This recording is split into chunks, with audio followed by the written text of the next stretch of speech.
Welcome to She Rebel Radio, the podcast for high-performing women leaders who want to unlearn conventional rules, leave prestigious careers, and launch businesses of significance. Each week, She Rebel Radio brings you insights and advice from women entrepreneurs who transformed their prestige prisons into daring entrepreneurial success stories. Now, here is your host, Lulu Nins. Welcome to episode 51 of She Rebel Radio, Why Women Need to Share Their Stories with Beatrice Kabutakapua. Beatrice is described by her clients as a storytelling champion and has spent years working in the field of PR and journalism, and she has worked within communications in 3 continents and all whilst using 5 languages. Now, Beatrice runs her own business as a storytelling coach where she enables purpose-driven entrepreneurs, mostly women and women from diverse backgrounds, to be more visible on their own terms and to tell their stories. Beatrice says there are billions of voices out there, but being unique is what will make you stand out and connect to others. Your voice, your authenticity matters. Beatrice, it's amazing to have you here. How are you doing today? Thanks, Lulu. I'm great. It's really amazing to be here. Yeah, I'm really looking forward to diving into storytelling. It's such an amazing niche that you work with. And I would love to start with your story and why you help women tell their stories. Where did that all start for you? Yeah, sure. I think I was thinking about it the other day, and it came to mind something that I usually tell to my clients, which is we start a journey together, but not everything, you're not going to figure out everything right away. And that's because for me, real business storytelling is about also an inside journey. So you might not discover or you might not have all the answers right away. So for me, when I started thinking about why I actually do what I do and what led me to do this, I often go to my background as a journalist and my love for storytelling in general. But actually, what started all was the relationship with my parents. I was literally raised surrounded by stories. And those were, yes, stories that I watch on TV. I always loved TV series, but mostly when I was little, my parents came from the DRC, from the Democratic Republic of Congo, and they went to live in Italy, which is where I was born.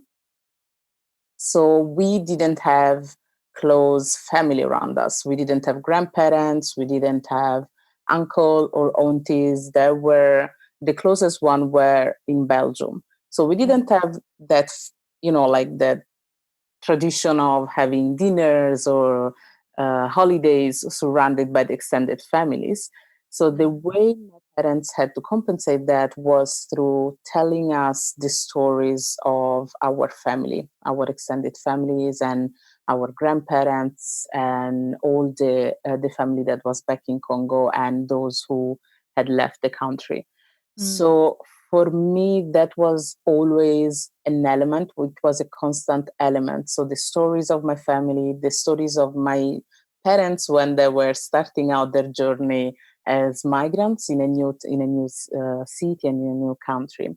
But there was always, especially from my mom's side, there was always an element of feminism. So she used to tell us about how much pride she had when she was growing up, when she was a young girl, like we were. She was introducing us to, and for us, I mean, me and my sister, she was introducing us to French literature around feminism, like Simone de Beauvoir. And so I think that there were always strong female figures, both from literature and from my mom, and from her also telling the stories of her mom, who is a very strong woman. So I think that there was always, this element that unfortunately wasn't really portrayed in the media for me. No. So in a way, for me, it was always about changing that narrative. And at the very beginning, especially when I finished high school, I thought that I could change that narrative through journalism. So I started working as a journalist, first in Italy and then in the UK, where I studied international journalism. And even my final thesis was about Iranian women who migrated in different countries. So it was about the diaspora and all the narrative that was building up on that. But I was never really ready to tell my own story, which is why I think journalism worked best for me, because for me it was about telling the stories of those who were represented in ways that didn't really that weren't really authentic or true in a way. Yeah. So that was my journey into journalism, and it wasn't about the type of journalism I was doing or the medium I was using. It was more about the message. So I was happy to learn all the different forms and medium around journalism. So I did magazines and newspapers and radio, but I never did television No. until no, until I started working on a documentary series. And the reason why I worked on the documentary series was because at some point, even journalism and telling other people's stories started feeling like an automation. I wasn't really putting the purpose back into my work. And one of the limitations was the fact that I needed someone else to approve my work. Yeah. So I was desperately looking for a more purposeful role and mission. So I started working on a documentary series on African migrants in different cities of the world. And that was an incredible experience from many point of views, from the fact that we got to travel around the world in Los Angeles, New York, in Istanbul. We spent a long time in each city because we really wanted to get to know the community. But when I say that we spent some time, I just mean two of us. So it was me and the director of the movie, which also meant that we didn't have someone to take care of administration or the PR or the research. It was all basically on me because the creative part was on him. So all the research and connecting to people and marketing and dissemination, it was pretty much on me. And that was incredibly useful in terms of learning how to get your message out. But then it was also useful in terms of understanding one fundamental thing, which is one fundamental rule when it comes to asking people to tell their stories. Yeah. Is that you cannot really ask them if you are not ready to share your own story. And that's something that I really understood throughout the journey. And after workshops and trainings that I delivered after the documentary, I eventually thought to myself, okay, this was a beautiful journey. I connected and I shared the stories of these amazing people, and this is really powerful. But what could be even more powerful is actually having them having the tools to share their own stories. And that's what basically brought me to storytelling coaching. I didn't want to give people rules or templates about how to tell their stories. I wanted them to be able to do that by themselves. Yeah, and as you say, it's a real journey and an internal journey. And it sounds like within your journey of working on that documentary, you, as you said, had a real realization, we all have to tell our own stories, and that there can be a reluctance around us doing that. Yeah. And so what did the journey kind of look like for you in terms of, you so beautifully shared at the beginning of going back and your parents sharing your family stories, and particularly your mum sharing the story of other women, which, you noticed was not, or you've noticed later on that that's not in the media, that's not available to us as women. Yeah, how did that kind of work for you in terms of working that back of realizing your love for stories, dated back from your childhood and your parents in particular? Hmm. To be honest, it took some time Mm. because I, when I work with my clients in particular, I have this structure of aiming to reach for different goals. And the first one is clarity, obviously, because you need to be clear on what you want to achieve with your storytelling. Yeah. But then the second one is knowing your story, Mhm. which sometimes might seem simplistic in a way. It's a simple thing. But to be honest, when we think about the pieces of our stories and when we think about our stories itself, sometimes we think about where we were born or whether we have siblings or what our parents are doing.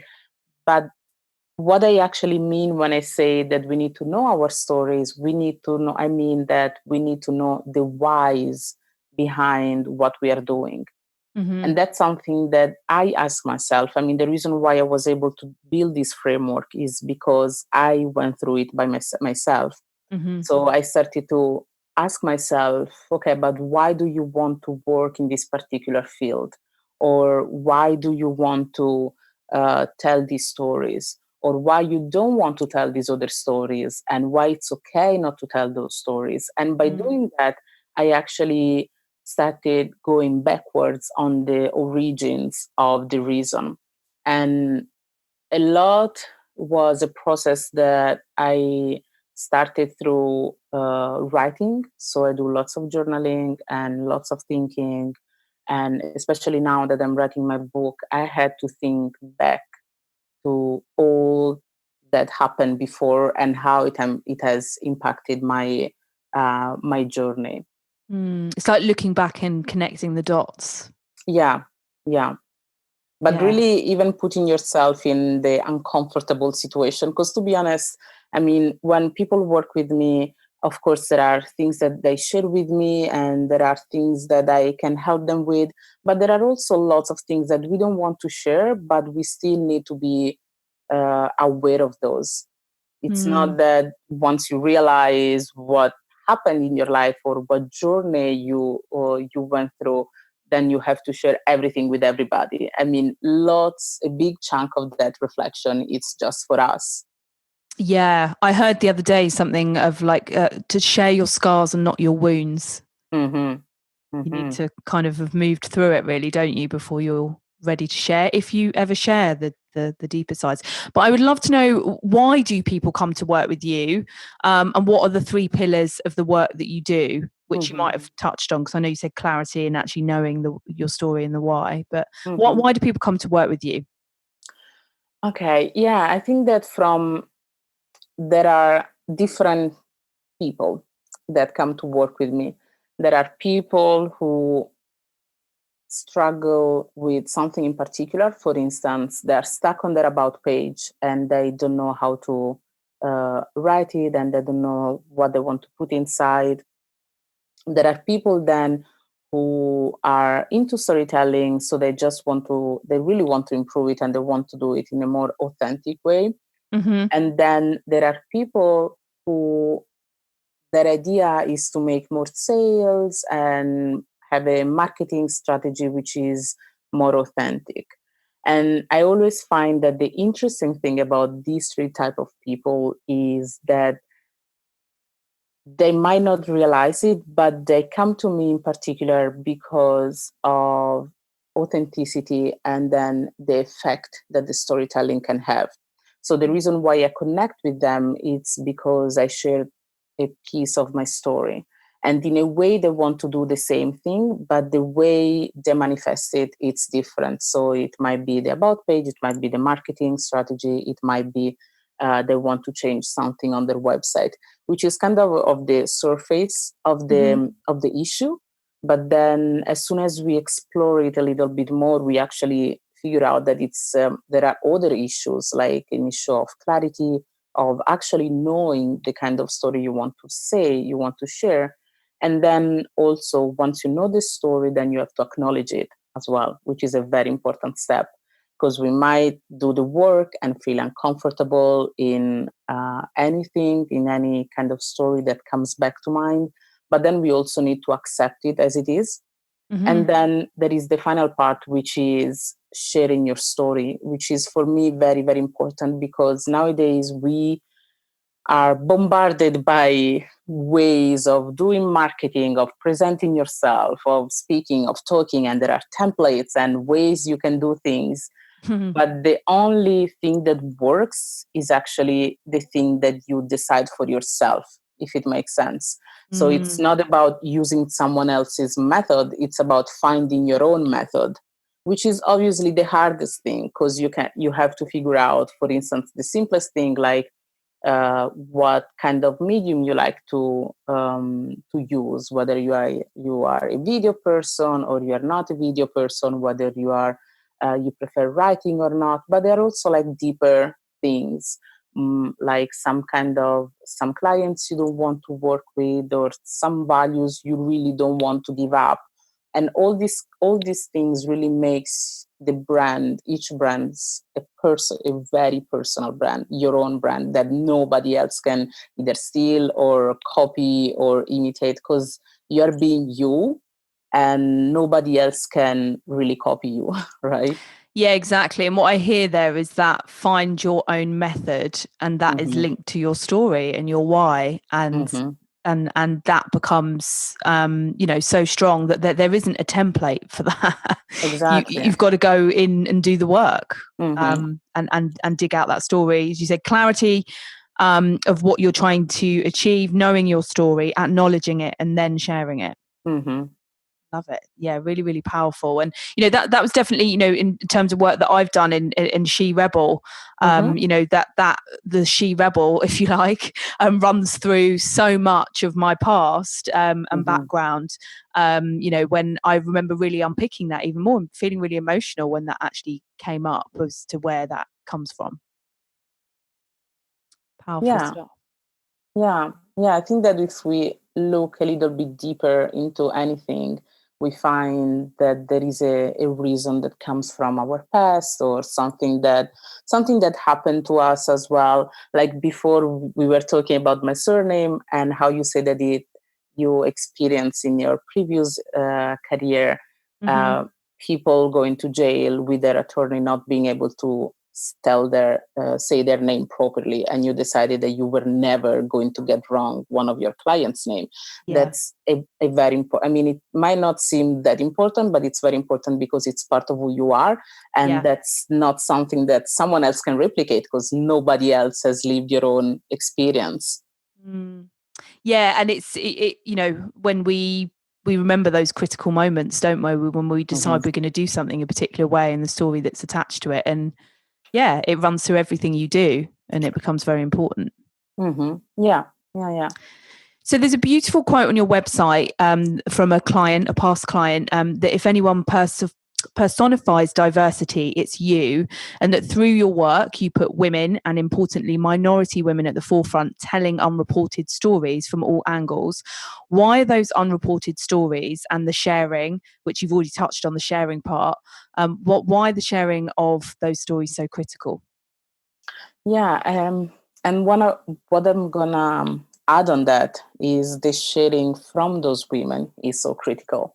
And I want to explain that with a story, Yeah, obviously. please do. One is that when I was growing up and I decided that I wanted to be a journalist, I was sure, I was convinced that I could do any kind of journalism, but never, ever TV. Yeah. And the reason why, and I was telling myself, no, I will never be a TV journalist, because I don't want to put makeup every day, because they're in the studio and they're not traveling around, because it's too much pressure. They have to read from a script and blah, blah, blah, blah, blah. So I was telling myself all these stories, while the truth was something that was linked to what I was experiencing when I was little. So I was born in a smaller town in Italy, around 30,000 people. And Italy at the time, now it might have changed a little, but at the time wasn't the most diverse country in the world in terms of the representation that we saw in the media in particular. Mm-hmm. So when I saw journalists, women, female journalists on television, they had obviously lighter skin than me, they had red hairs, and they looked nothing like me. Mm. And in a way, my brain was trained to understand or to know that women that look like me weren't TV journalists. Yeah. Because I knew maybe writers who were like Black women or African descendants, but I never saw, back in Italy at least, a TV journalist who looked like me. Mm-hmm. So in a way, my brain just automatically started telling myself these stories that I didn't want to be a TV journalist. Yeah. So I think that in a way, it's very important that the women themselves share their stories, because for several different reasons. The first one, obviously, it's helpful and it's great for themselves, Mm-hmm. but also it's, and I don't want to put too much pressure on women, but it's also responsibility. Put it on. We've got another episode called that, of the responsibility trigger, of women taking responsibility for the next generation. Yeah, but that's true. Yeah, that's really true, because we might not notice that, but we are examples for someone else. Mm-hmm. If we are visible, it means that other little Beatrices in the world who might not see themselves reflected in somewhere will think, oh, wait, if she's doing that, I can do that as well. Yeah. So it's really a matter of being visible, and being able also to connect to the next generation in a way. Yeah, being a role model, as you say, when you were Mhm. younger, if you had seen a woman who looked like you as a Mhm. TV journalist, that would have been something that felt more accessible to you. Yeah, exactly. And those subtle messages are everywhere for A, us as women, and B, minority women. There's a whole different layer to that.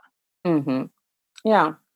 Yeah, there was a different layer to that, and and I think that it's something obviously that is changing in the UK. It's completely different, the situation from Italy, of course. Mm-hmm. But still there is more than can be done. But it's really a matter of also, I've always worked freelance, so I never had to really deal with the office situations. Mm-hmm. And I think that was in a way a privilege for me, because I was able to find my own journey in a very independent way without caring too much of the relationship with bosses or other co-workers or things like that. But I think that it's really important that we find a way to be visible on our own terms. But as much as we can, because there are other people, other young people seeing us. And it's also for our souls, it's also helpful. Yeah. So sounds like within that you're saying it's really, really critical that those unreported stories of women, and importantly minority women, are shared. But it's really, really critical that those stories are shared by the women themselves. Yeah, by the women themselves and in their own ways as well. In a way that they, feel comfortable and safe to do that. Yeah. Yeah, and that's where you come in. I do. So in your experience, why do women, and importantly minority women, hide or not tell their stories, or feel fear of sharing those stories, or sharing them? As you've said, it's a journey, that there's can be an element that we share, and then at a deeper level. And what have you come across in terms of why there can be a reluctance to do so? I can definitely speak from my own experience. So obviously, minority means lots of things to different people. But from the experience that I had working with women with an African background, so either Black women or Afro-Caribbean women or Afro-Italian women, there are different elements that unfortunately I found also constant in other professionals.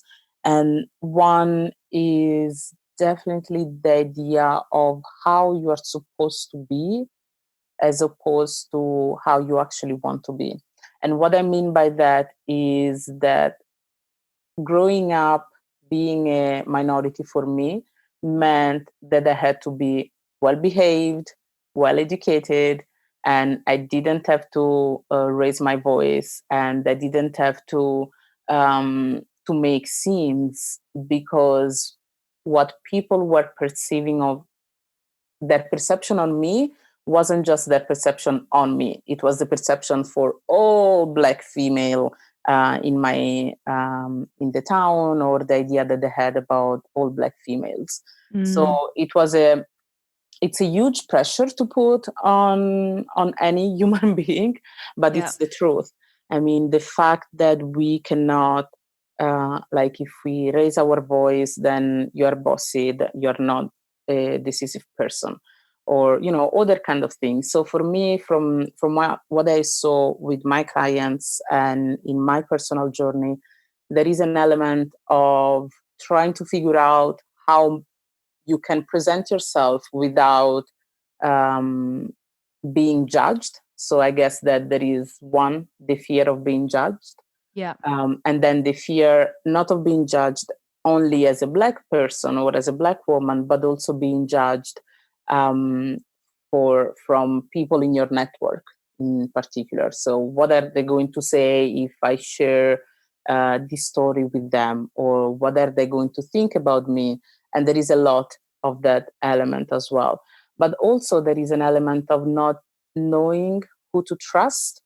Yeah. And that's a question that people often ask me. How do I know who I can trust with my story?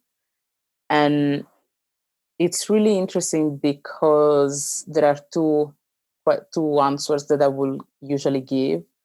And the first one is, who are you sharing your story with? And also, what story and how much of your story are you sharing? Because as we said before, you don't have to share everything. You might No. share the final results or the reflection, but there might be things that you are not ready to share, that you don't want to share, that you don't ever want to share. And that's totally fine. Mm-hmm. As long as you don't share a little bit and then change the subject. For instance, there are lots of people who try to share their story, but then they start and they say, okay, this was my situation in the past, and now I want to sell you this service. And you're like, wait, what just happened? Yeah, and I think we had there was a weird thing on social media like a couple of years ago, it might have even been more now, where there was this you've got to be vulnerable.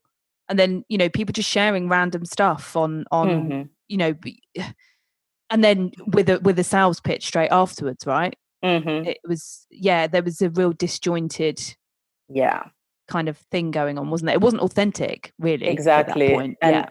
And also it doesn't make sense. And and I really don't want to be mean, but when there is a reason why I do business storytelling and not storytelling in general, and that's because I'm really passionate about business, and I think that it's a field where if you can really be visible, there is a lot that you can do to help people through business. So I love business storytelling, but the point of it is that it needs to have a point. We can be vulnerable when we do business storytelling, but if there is a reason attached to that, I cannot share how, I don't know, I had a difficult childhood if that doesn't help in a way the audience that I want to reach. If I'm the kind of person who has, for instance, reading difficulties, and I want to say, and I'm now a great speaker, I can say, growing up, I had these difficulties and I couldn't read properly, and everyone said that I could have never reached my objective of being a speaker. But now I do that, and I'm booked in, I don't know, wherever places, and I really want to help you to do the same. Then your story makes sense for your audience because you are telling them, you're explaining them why you get them, why you are the right person. And it's not a matter, lots of people are also afraid that that's like too salesy, or I'm using my story to sell. But it's more, there is another way of saying that. And it's, if you are not doing that, and if you are really capable of helping people, and you can really be the person who they can relate to, you have the duty to reach them. Also, because if you don't do that, someone else more salesy and maybe less authentic will do it, and they will find themselves stuck with someone who doesn't really get them. So it's really, in a way, duty for us to be out there with the right story for our right audience. Yeah, and there comes the responsibility piece as well. Otherwise, someone who doesn't get them will get them in their sales funnel, etc. And yeah, what really comes across there is, you can't write on your to-do list that week, write a vulnerable, authentic story. It's got to come from that deeper space. And what really came up for me there, like, thank you so much for sharing that, kind of pressure you felt as a child, as a Black woman, to be well behaved, well educated, not raise your voice, and don't make a scene, is so critical. That do you feel, as women and women from minority backgrounds, and that has a whole host of meanings, that finding those safe spaces to share those stories initially, with another woman, with another group of women, that then women can create, that safety in terms of sharing that story more deeper and wider, as it were? Yeah, I think that it's very, and that's something that I realized only in the last couple of years. I think that it's very important to have a safe space, in a way. So for me, growing up, I was writing a lot, and I'm naturally an introvert. So I reflect a lot, and then I write a lot as well. So writing for me, it was helpful in terms of reflecting and finding solutions. And also, it was my safe space in a way. But when it comes also to business, and it really helps to be around, not always, but to know that you have somewhere to be, a group of people that you can rely on. And it was last year, after the birth of my second child, that I discovered a group here in London, which is called Precious. And it's basically an amazing community of Black women entrepreneurs. And there was this monthly meeting at the British Library where a group of women who were awarded the Precious Award came and talk about their experience as entrepreneurs, and they basically spent the evening telling their stories. And then they knew that they could be authentic, and they could be vulnerable, and they could be free to explain their stories in their own ways, because other people in the room got it. Yeah. So I think totally. It's really important from the mindset, and from the, in a way, it helps you to be sane a little bit, like Totally. knowing that you can rely on that one person, or on that group, on that professional network, or things like that. Yeah, absolutely. So important. And what was the name of the group? I'd love to put the details in the show notes for any other women. Sure, it's called Precious, and they actually have an online magazine as well, which is called Precious Online. Oh, amazing. Okay. Yeah, lovely. We'll post details for any listeners that would like to access the group. That would be really, really powerful. So what are some stories that we didn't know that we could tell? Where could someone start to unpick some stories that they could tell that they didn't know? The beauty about stories is that they're really everywhere. A couple of weeks ago, I ran a masterclass, and one person who is on my newsletter and then follows me on social media asked me, but where do you find all these stories? Like, weekly on the newsletter, on the blog, and where do you find all these stories? And it's interesting because stories are really born when you start reflecting on either your journey or on your products, on anything really. And three stories that people can actually share immediately are, for instance, the time that we're giving up, because as entrepreneurs, we all had those time, like the time where you were like, gosh, no, I'm getting a job. really. So much easier. Yep, definitely been there. And because we, if we can think about it, it means that we, in a way, got over it. It means that there is a lesson there.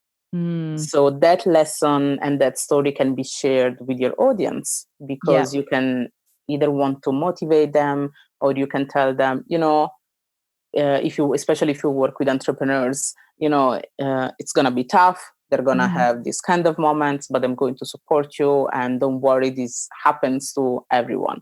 Yeah. Or one of the most romantic story that I think people can share is the story of how they came up with the idea of their business or their product. And that's because that's a beautiful story to tell, because it's usually attached to a moment of frustration or a moment of deep reflection. And it's usually also attached to a specific place and time. So that's also another interesting story to share. And also another story, another type of story, which is attached to what we call failure, is actually the story of when we learn something. Because really, when we are telling ourselves, oh, I failed in that particular aspect, or I did it wrong, or, in that moment, we can only see the bad side of it. But then once we are over it, because obviously in that same moment, it's difficult to have a clear mind to reflect on what's happening and why it's actually positive. After that, we can spend some time thinking about what we have learned and what we are going to do different the next time, and how that can actually help the people in our network. So that's also another story that we can learn. So the time we are giving up, the time we came up with an idea, and the time you learned something new. Yeah, love that. And those lessons are so important, aren't they? That's where we can really help other people. What are the ways that we can surprise others with stories? So one thing that I usually hear from people who are maybe afraid of sharing their stories, or they're not sure, and that's also something that I was telling myself as well when we were working on a documentary, or when I was starting my business, was nobody will care about this, or Just me.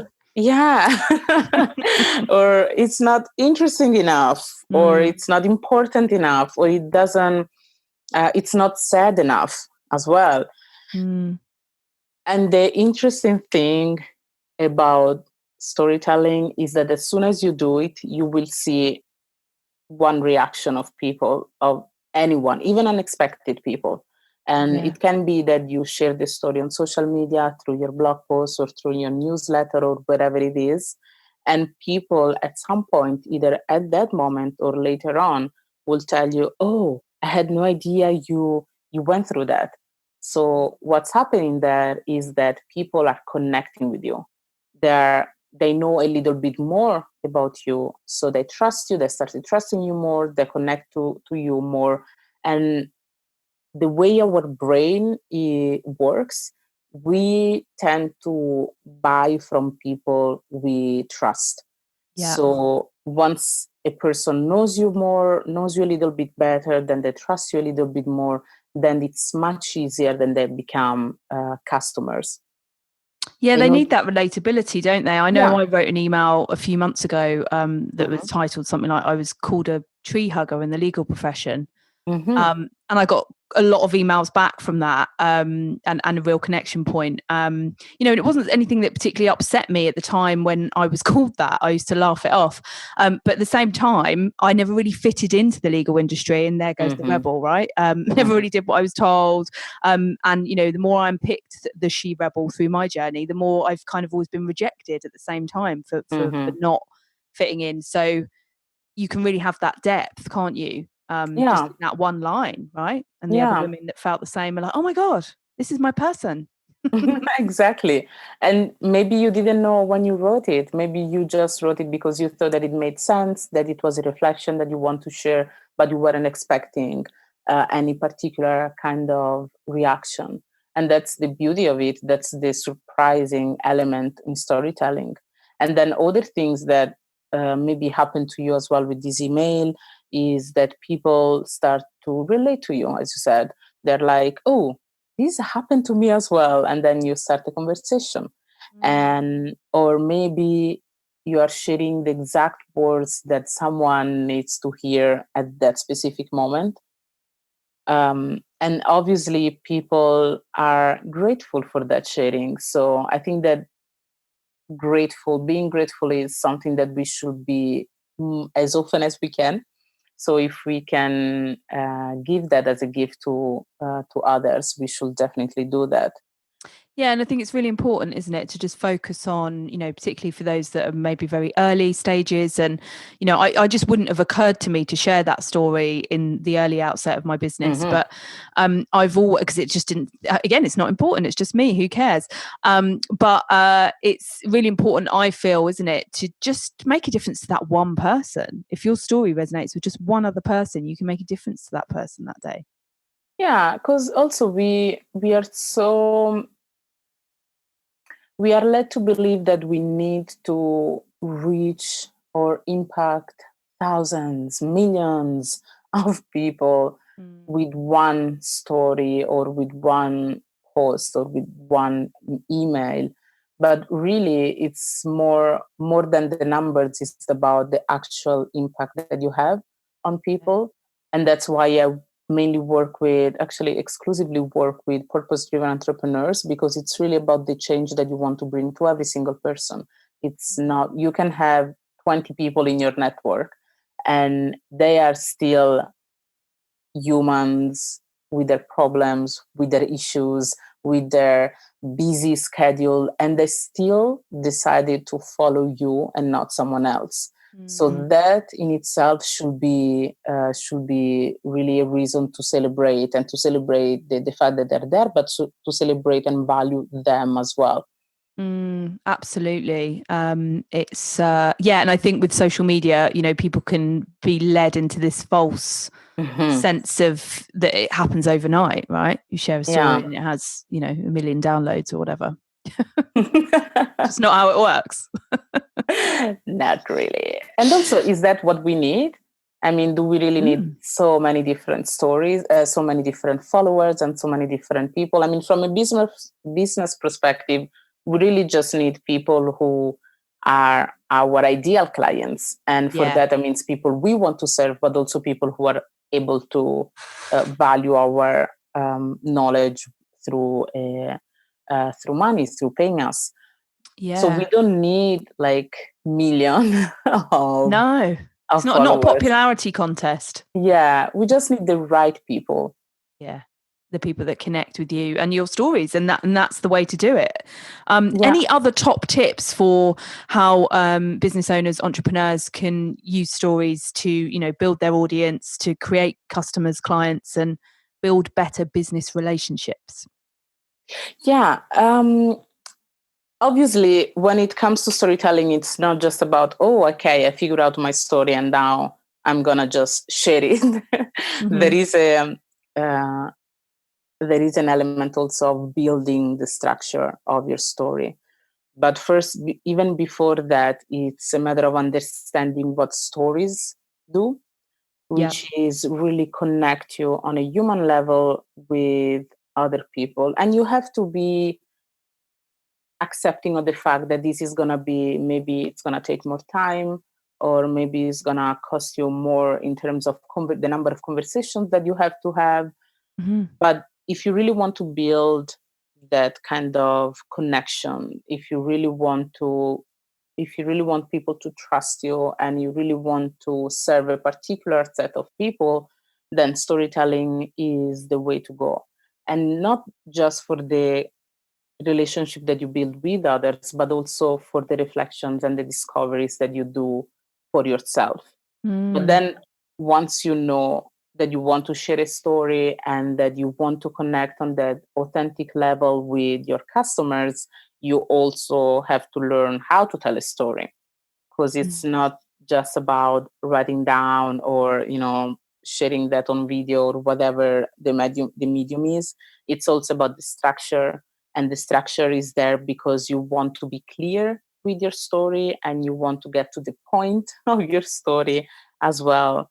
So you have to learn your story to tell a story, and then you have to know what you want to share, obviously, and you have to be authentic in your storytelling, which means that you know your style, you know your voice, and you know that you're not lying, obviously. But you also need to listen.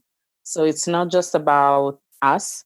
When we acknowledge our stories, then it's for us. When we share our stories, then it's for reaching others. And once we do that, we need to listen to the response as well.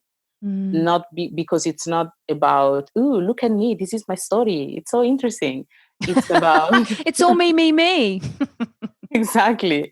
It's about me and you, me and you, me and you. This is how we relate, and this is how I want to start a conversation with you, so that that we can connect more and we can have a conversation, and I can show you how I can help you.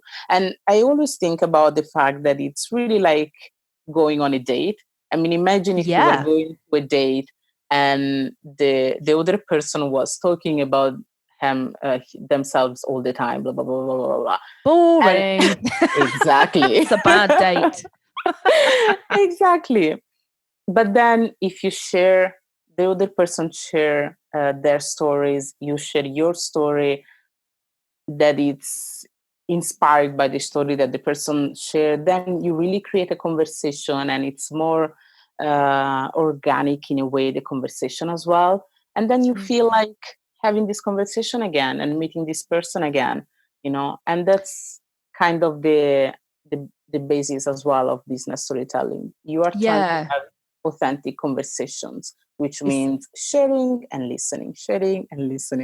It's that reciprocal, I'm glad that word came out right, reciprocal relationship. And what I heard there was, if human connection matters to you, and if trust from your clients and customers matters to you, which as a point to note, if you have a service-based business, is absolutely critical, then this is the way to go to use stories to connect. Yeah, amazing. Beatrice, you have been amazing. I've really enjoyed the conversation today. What is next for you, and where can we find you? First of all, thanks to you, Lulu. This has been an amazing conversation for me as well. In terms of what's happening next for me, one thing that I'm really excited about is my book. So I'm writing a book which is coming out next year. Very exciting. What's it going to be called, or can we not have that information yet? I will share it in my newsletter when the time is right. Yeah, perfect. Yeah. No pressure from me. But yeah, the book is about a lot of what we discussed today. So how I went myself through that journey of knowing my story, acknowledging my story, and then sharing my story on my own terms. But then there is also the second part of it is more specific on how people reading the book can do the same as well, or can start telling stories.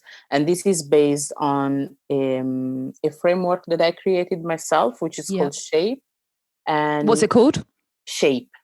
Yeah, perfect. It stands for what you really need to connect to others and to really tell your story in an authentic way, you obviously need a story, which is the S, and then you need to be human, and then you need to be mindful of your audience.